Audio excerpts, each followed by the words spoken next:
My name is James Quinn. I was a police officer for 5.5 years and a firefighter, fire captain for 27 years. The first tower collapsed, and I was on the phone with a close firefighter of mine, and then we knew at that point that this was something that nobody has ever experienced, no fire department has ever experienced. And we knew at that time that this was bad and that they were going to need help. The debris field was so large and so vast that operations at the scene were hindered by there was so much debris from the two buildings falling. Not only did you have those two buildings fall, but when they fell into other buildings, and those buildings became involved in fire, and then they collapsed. So you had several large city blocks in New York City that was just a battlefield, and debris everywhere, and buildings burning. So they had decided, as the scenario proceeded, they had decided they were going to start removing a lot of that debris, place them on barges, and bring them to the Fresh Kills landfill, where it would be searched by hand by police and firefighters, literally piece by piece.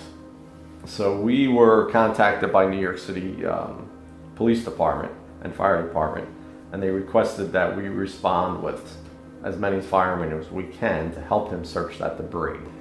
I remember the scenario. We were bussed up to the staging point. At staging, we were met by the commanders of the Fresh Kill landfill.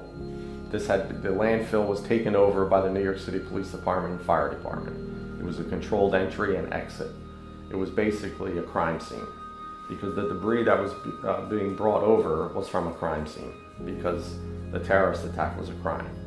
So the span of control, it was very tight security. Even though everybody thinks it's just building debris and so forth, that wasn't the fact. It was a crime scene.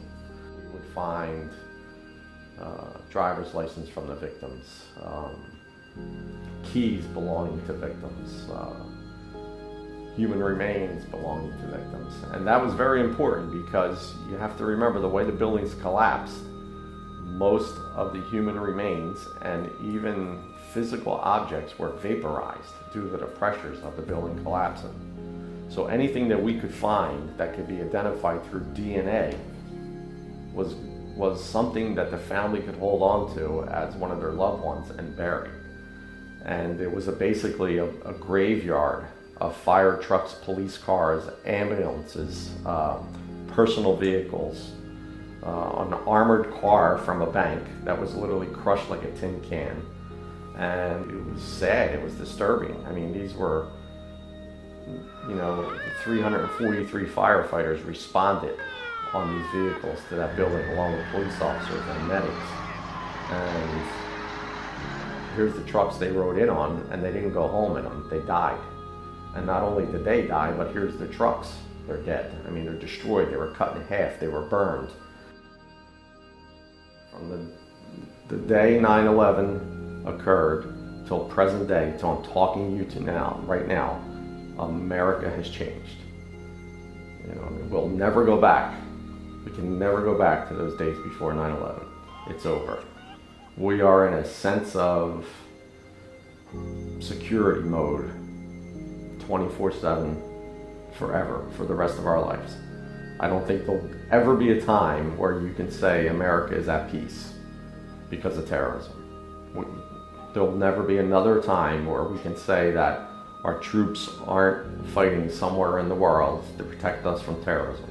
We'll always be at war with terrorism.